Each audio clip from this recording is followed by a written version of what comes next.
मैं विकास एक बार फिर से आप लोगों के साथ में। और आज हम बात करेंगे एक बहुत ही कॉमन क्वेश्चन के बारे में जो लोग हमसे पूछते हैं कि क्या हम लोगों को अपने वेबसाइट के थ्रू सेल करना चाहिए। अगर आप नए सेलर हैं तो हम लोग कहते हैं नहीं। रीज़न उसका ये है कि वेबसाइट बनाना तो इतना मुश्किल नहीं है, लेकिन मार्केटिंग करना, सेल्स जनरेट करवाना, ये चीज़ें काफ़ी मुश्किल है। इस वीडियो को बनाने का पर्पस जो है वो ये है कि लास्ट मंथ मेरी बात हुई हमारे एक मेंबर से, मिलोन से। आप अगर हमारे एम्स ब्लास्ट के टेस्टिमोनियल पेज पे जाएंगे तो आपको मिलोन का टेस्टिमोनियल मिलेगा। और वो बंदा साइंटिस्ट है, मगर अपने भाई की मदद से यहाँ पे इंडिया में अमेज़ॉन मार्केट प्लेस में सेल भी करता है और काफ़ी अच्छा बिज़नेस है उसका। क्वार्टरली करोड़ रुपया या कुछ इस तरह का बिज़नेस है। लेकिन मुझे ये जान के बहुत आश्चर्य हुआ कि मिलान जो है अभी तक उसका सारा फोकस जो है वो अमेज़ॉन इंडिया पे ही है। तो अगर आप सेलर हैं और आपको एक अच्छा सेल आ रहा है, चाहे वो 5-7 लाख रुपए हो, 10 लाख रुपए हो या उसके ऊपर का, उसके सेलर हैं, आप अगर कंटिन्यूस सेल ले रहे हैं और आप इस प्रोसेस में ग्रेजुएट होना चाहते हैं, अगले स्टेप की तरफ जाना चाहते हैं कि अब क्या, अमेज़ॉन के बाद अब क्या, या अमेज़ॉन फ्लिपकार्ट दोनों के बाद अब क्या करें, तो यहाँ बहुत ज़रूरी होगा कि आपके पास अपना एक वेबसाइट होना चाहिए। और उस वेबसाइट की मदद से आप किस तरह से काम करेंगे, ये वीडियो बनाने का पूरा पर्पस वही है। तो चलिए मान लीजिए कि अभी आप जो है अमेज़ॉन और फ्लिपकार्ट पे हैं, सिर्फ अमेज़ॉन और फ्लिपकार्ट पे हैं और वहाँ पे आपके प्रोडक्ट पेज है। तो आपका पूरा जो बिज़नेस है वो बस यही चीज़ है, पूरा बिज़नेस आपका यही है। आप अमेज़ॉन पे हैं, फ्लिपकार्ट पे हैं, अमेज़ॉन पे आपका प्रोडक्ट पेज, फ्लिपकार्ट पे आपका प्रोडक्ट पेज। चलिए मानता हूँ सेल आ रहा है, ठीक है, सारा चीज़ ठीक है। लेकिन मान लीजिए कि अमेज़ॉन आपका एक मेजर सोर्स है और कल को अमेज़ॉन ने किसी भी कारण से आपको रोक दिया थोड़े से टाइम के लिए या लंबे टाइम के लिए। आप जानते हैं कई बार ऐसा होता है कि किसी ने कॉपीराइट स्ट्राइक कर दिया या कुछ भी, तब आप क्या करेंगे? आपका पूरा बिजनेस बैठ सकता है, ठीक है। या फ्लिपकार्ट ने अगर आपको रोक दिया कुछ दिनों के लिए, टेम्पररी, या फिर मतलब फाइनली एकदम रोक दिया कि नहीं, आपने कॉपीराइट इन्फ्रिंजमेंट किया है और आप सेल नहीं कर सकते, पूरा बिजनेस आपका बैठ जाएगा। तो ज़रूरी है कि आपके पास, अगर आप ऑलरेडी सेलर हैं तो आपके पास कुछ अपना एक प्लेटफॉर्म होना चाहिए। मुझे पता है वेबसाइट बनाना मुश्किल नहीं है, लेकिन मार्केटिंग बहुत मुश्किल है। तो आज मैं वही सारी चीज़ें डिस्कस करूँगा। देखिए, आप अगर मेरे से बात करें कि क्या दिक्कतें आ सकती हैं मार्केटिंग में, क्या चीज़ें, वो सब चीज़, सारी चीज़ें इन्वॉल्व है कि मार्केटिंग करना इतना आसान नहीं है। उसमें आपको रिसोर्स लगाने पड़ेंगे, कोई बंदा बैठाना पड़ेगा। लेकिन उसका जो एडवांटेज है, देखिए, आप ऑलरेडी सेल कर रहे हैं, आपके ब्रांड्स को लोग जान रहे हैं, आपका बिजनेस कुछ लाख का है, यानी हर महीने आप सेल कर रहे हैं। तो आपके लिए एक तो अमेज़ॉन और फ्लिपकार्ट से जो बायर आ रहे हैं आपके पास, आपके ऑडियंस वो सब हो सकते हैं। आप जो भी प्रोडक्ट उनको दे रहे हैं, उन प्रोडक्ट्स में अपने वेबसाइट का यूआरएल वगैरह बड़ा साफ साफ लिखिए। अगर आप इलेक्ट्रॉनिक्स सामान बेच रहे हैं तो उसमें आप ऐसा भी कर सकते हैं कि हमारे वेबसाइट पे जाके आप अपने प्रोडक्ट को रजिस्टर कराइए और एक्सटेंडेड वारंटी लीजिए कुछ दिनों का। तो बहुत सारा तरीका है कि आपके जो एग्जिस्टिंग बायर हैं, जो अमेज़ॉन और फ्लिपकार्ट के बायर हैं, आप उन्हीं से सिर्फ स्टार्ट करें, ठीक है। देखिए, अब जिस तरह से सीपीसी कॉस्ट जो है, एडवर्टीज़मेंट कॉस्ट जो है, अमेज़ॉन और फ्लिपकार्ट इस पे भी बढ़ता जा रहा है। बहुत ज़रूरी है कि जो भी हमारे एग्जिस्टिंग बायर्स हैं जो हमसे प्रोडक्ट ले रहे हैं, हम उन सब को काउंट करें। पूरा का पूरा बिज़नेस जो है आज के दिन में वो कंसंट्रेटेड है रिकरिंग ऑर्डर्स पे। यानी अगर सामने वाला आपसे बार बार आपको ऑर्डर दे रहा है, वो आपके लिए फ्रूटफुल है, ना कि आप हर बार सीपीसी ऐड कर रहे हैं। एक कोई आ रहा है, उसने परचेज़ किया, ये उतना फ्रूटफुल नहीं है। और ये चीज़ बहुत अच्छी तरह से अप्लाई होता है आपके वेबसाइट पे। बहुत सारे एडवांटेजेस हैं, मैं घंटों बात कर सकता हूँ इसके ऊपर में, लेकिन कुछ मैं डिसएडवांटेज बता रहा हूँ कि देखिए, अमेज़ॉन पे और आपके प्रोडक्ट पेज पे कोई भी बायर आता है, परचेज़ करता है या नहीं करता है, निकल जाता है, आपको पता नहीं चलता है, आप कुछ नहीं जानते। अगर परचेज़ करता है तब आपको पता चलता है, लेकिन कौन आया, कितने लोग मेरे पेज पे आ रहे हैं, उसका जो इंसाइट है वो आपको नहीं मिलता। कितने लोग मेरे पेज पे आ रहे हैं अपने, और उन्होंने कार्ट में प्रोडक्ट डाला लेकिन फाइनली परचेज़ नहीं किया, आपको कोई खबर नहीं होती। कितने लोगों ने मेरे प्रोडक्ट पेज से फिर मेरे प्रोडक्ट पेज पे आए और वहाँ से मेरे कंपटीटर के प्रोडक्ट पेज पे चले गए। क्यों? क्योंकि उसका प्राइस 10 रुपया कम था। तो अगर आपको ये पता हो जाए कि उसका मेरे साइट पे आया और वहाँ से कहीं और निकल गए, और या मेरे प्रोडक्ट पेज पे आए और यहाँ से कहीं और निकल गए, और उसका रीज़न क्या है आप नहीं ढूंढ पाए, तो आप सोचिए आपके पास इतना बेसिक इंसाइट नहीं होता है। कोई भी मार्केट प्लेस आपको ये इंसाइट्स नहीं देते। लेकिन अगर आपका अपना वेबसाइट है तो उस पे आने वाला हर एक ट्रैफ़िक को आप काउंट कर सकते हैं। आप हर एक ट्रैफ़िक को देख सकते हैं, वो कहाँ जा रहा है। वो अगर आता है, बंद करके चला जाता है, आपकी वेबसाइट पे आया, उसने कुछ सेकंड्स देखे, बंद करके चला गया, आप फिर से उसको टारगेट कर सकते हैं। कोई आया, उसने अपने कॉन्टैक्ट इन्फॉर्मेशन दिया लेकिन परचेज़ नहीं किया, निकल गया, आप फिर से उसको टारगेट कर सकते हैं। आप उसको ईमेल, एसएमएस, व्हाट्सएप मार्केटिंग कर सकते हैं। कोई आया, किसी ने ऐड टू कार्ट किया, वो परचेज़ करने ही वाला था कि मान लीजिए कि वो टीवी देख रहा है, क्रिकेट मैच देख रहा है और सामने विकेट गिर गया, उसने लैपटॉप बंद करके वो टीवी की तरफ देखने लगा, वो भूल गया परचेज़ करना। उसने उस प्रोडक्ट को ऐड टू कार्ट में किया हुआ है।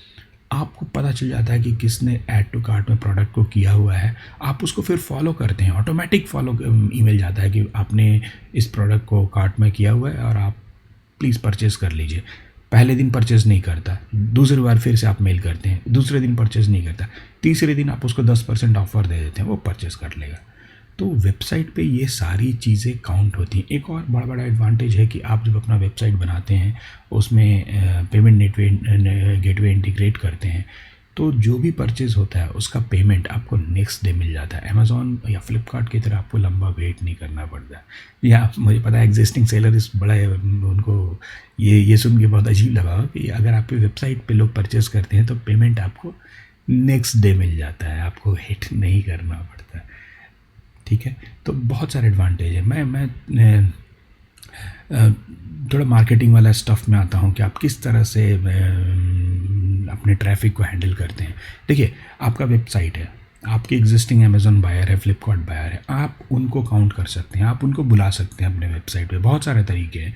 मान लीजिए आप एफबीएम कर रहे हैं, यानी फुलफिल्ड बाय मर्चेंट, आपने स्टॉक अमेज़ॉन को नहीं दिया हुआ है।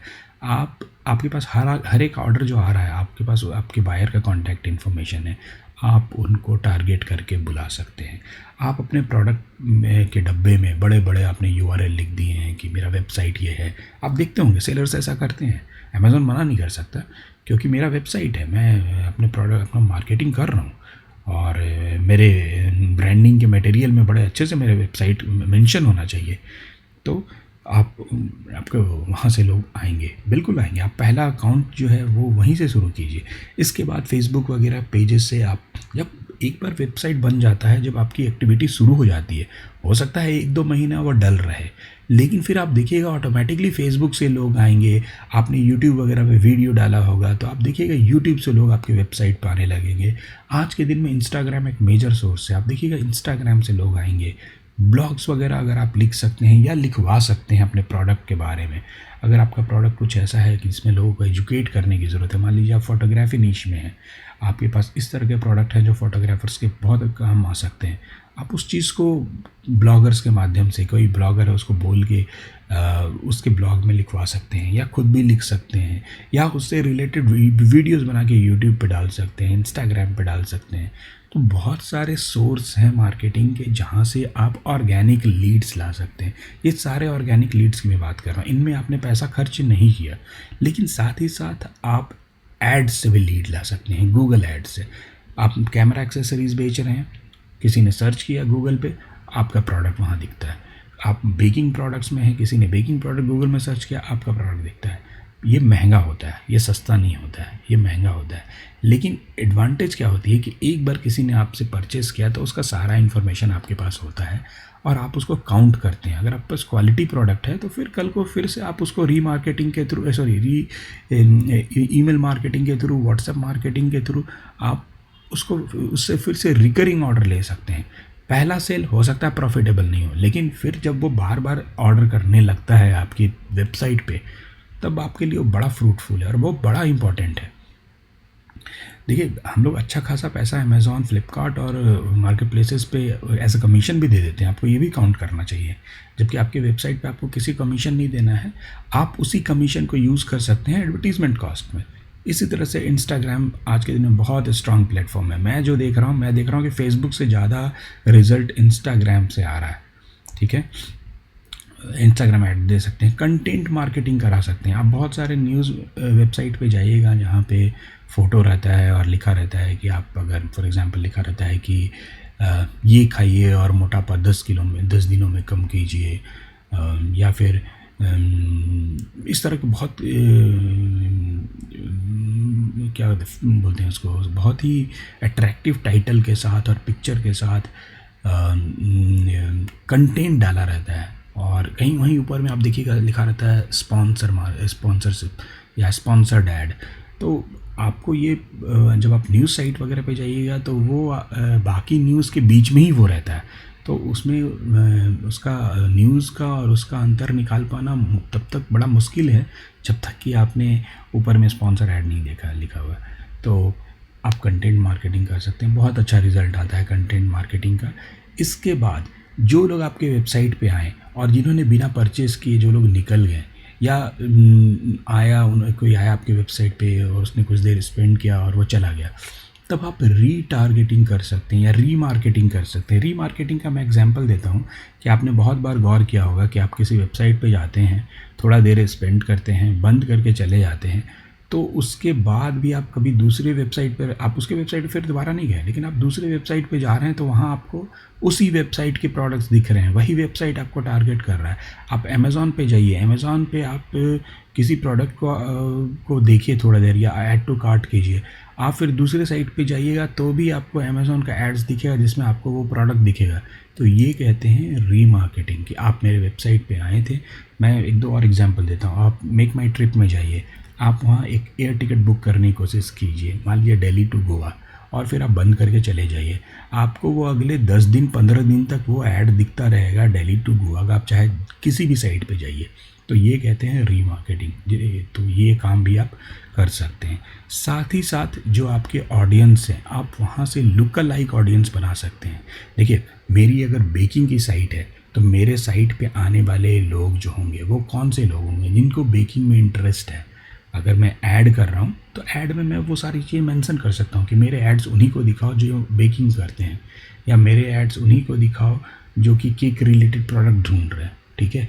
तो यहाँ से गूगल और फेसबुक आपको एक सिस्टम अलाउ करता है जिसमें वो कहता है कि अगर आपके पास ऑलरेडी ऑडियंस का लिस्ट है जो आपके साइट पे आते हैं या आए हैं या आपके बायर हैं, तो वो आप अपलोड कर दीजिए ये बोल के कि ये लुक लाइक ऑडियंस, मतलब कि ये ऑडियंस जो हैं ये मेरे बायर्स हैं। फॉर एग्जांपल अगर अमेज़ॉन से आपको ऑर्डर आ रहा है, आपने सारा कॉन्टैक्ट इन्फॉर्मेशन कलेक्ट करके रखा है, उनका ईमेल या उनका फ़ोन नंबर, तो आप उसका लिस्ट गूगल पे या फेसबुक पे अपलोड कर सकते हैं। और उनका एआई जो है, आर्टिफिशियल इंटेलिजेंस जो है, वो बड़ा स्ट्रांग है। वो देख लेता है कि ये सारे लोगों में क्या क्या कॉमन है, वो ये लोग कौन कौन से वेबसाइट पे जा रहे हैं, और उसके बाद वो फिर बाकी ऑडियंस को भी ढूंढ लेता है जो उनसे मिलता जुलता है। तो इसको बोलते हैं लुक लाइक ऑडियंस। तो आप लुक लाइक ऑडियंस का भी ऐड कर सकते हैं।